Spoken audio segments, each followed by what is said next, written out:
Sharon from beautiful West Vancouver here, and I want to share about the FlowState workshop that's coming up on December 17th, and we're going to be sharing some tools that I've been really honing over many years, most of my life, and it's been a big journey, and a lot of what my focus has been is how to get into and maintain what I call flow states, what people call, Abraham calls getting into alignment, or whatever the term is, but being in that state of peace and comfort and happiness and inner love and clarity and knowing and trust. And I was having a little doubt on my my deservingness to share this, because I felt like I wasn't always in the best state. And so, how could I teach this?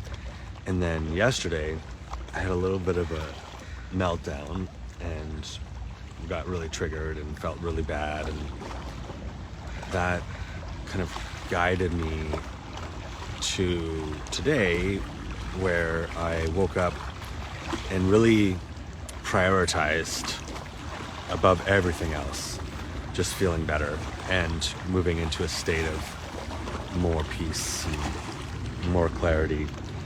And the way that I do that is this flow state process, where I will meditate, focus on my breath, no thought, just breath, and purely focusing on something, third eye, breathing, really kind of that, what people think meditation is, just focusing on a specific thing to slow down the thoughts.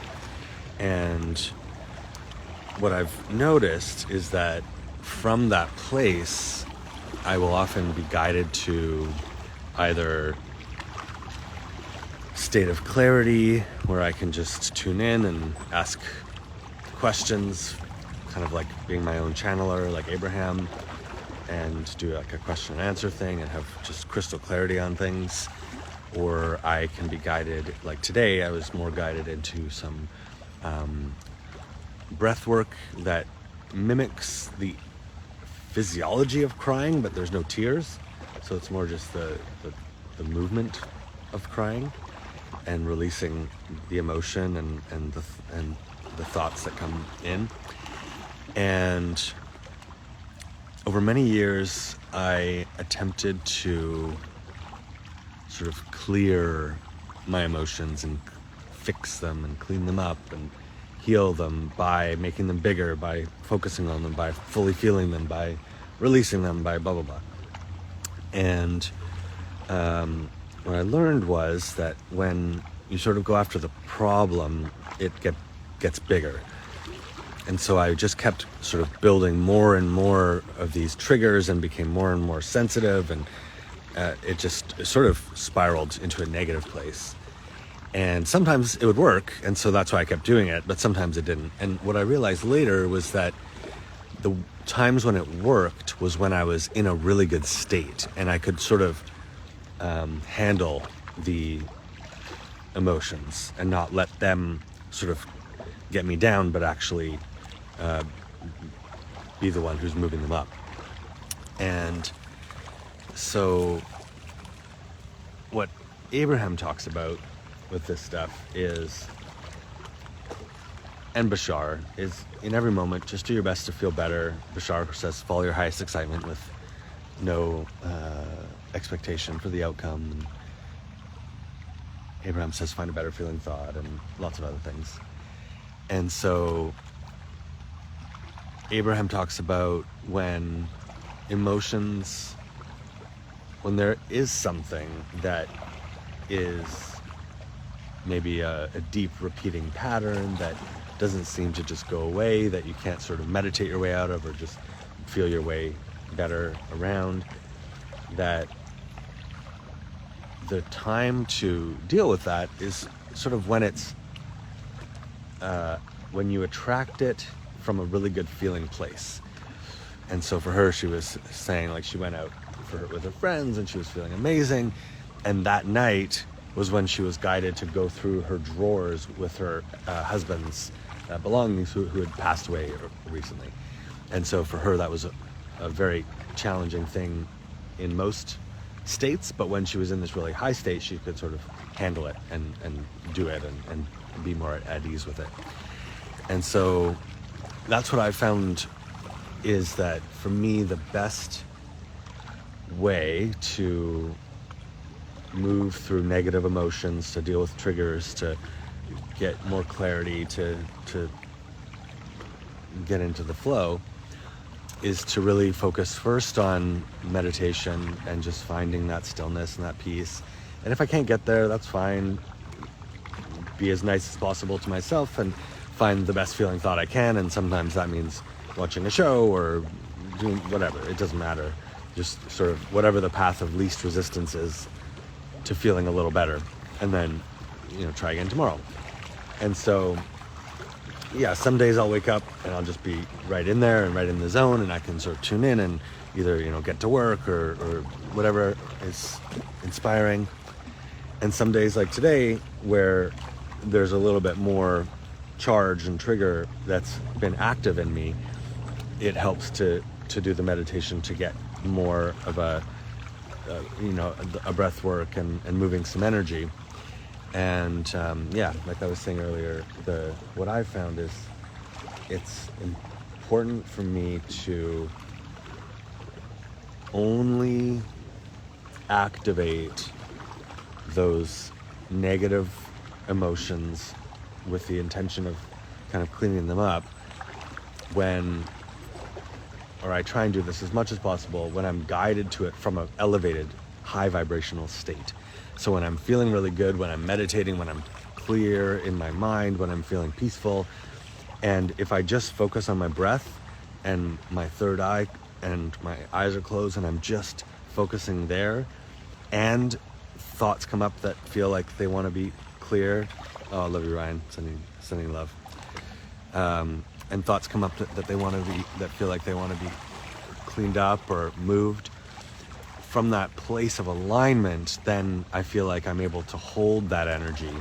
Whereas what happened to me yesterday was I got really triggered and I sort of fell into an old pattern of trying to like clear and fix and activate and like just get into it. And it just sort of got worse and worse. And then I attracted a couple of weird scenarios that, never usually happen, that just felt like, oh yeah, this is obviously me.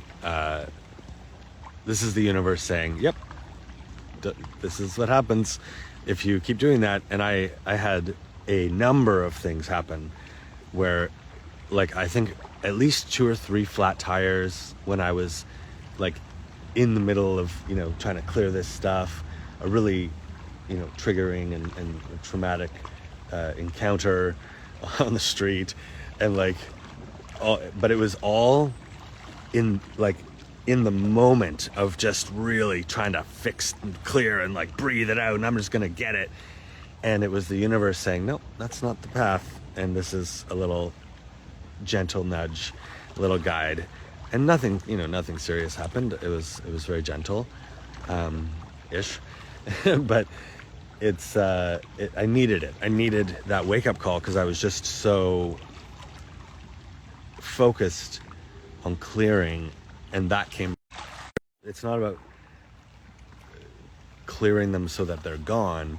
It's more about we shift to different frequencies where we don't attract those thoughts, and that's how things move. And then we might have less habit of going back there and things like that, but those thoughts and that potential still exists for us to go there. But we can be smart enough and wise enough to not choose to go back there. And what Bashar talks about is that these beliefs are, Abraham says, beliefs are just a thought you keep thinking. And Bashar, you can Google these names, they're channelers that I really love. And Bashar says that beliefs have a consciousness and that they want to live. They don't want to die. And so they'll sort of like trick you into believing them. And they'll hide under layers of other beliefs. And so they can be tricksy. And that if you're able to identify a belief and really get down to the core of it, a negative belief, Abraham talks about that the reason it feels bad is because it's not true. And that our emotional guidance system is just kind of like a game of hot and cold. It's if something is wanted and true and loving and in alignment with who we really are as pure love, these souls, then if we feel good. And if something is not true and is negative and is focused on some lack that isn't based in reality, but is just a belief that's not true, then we feel bad. And that's kind of our guidance system. And so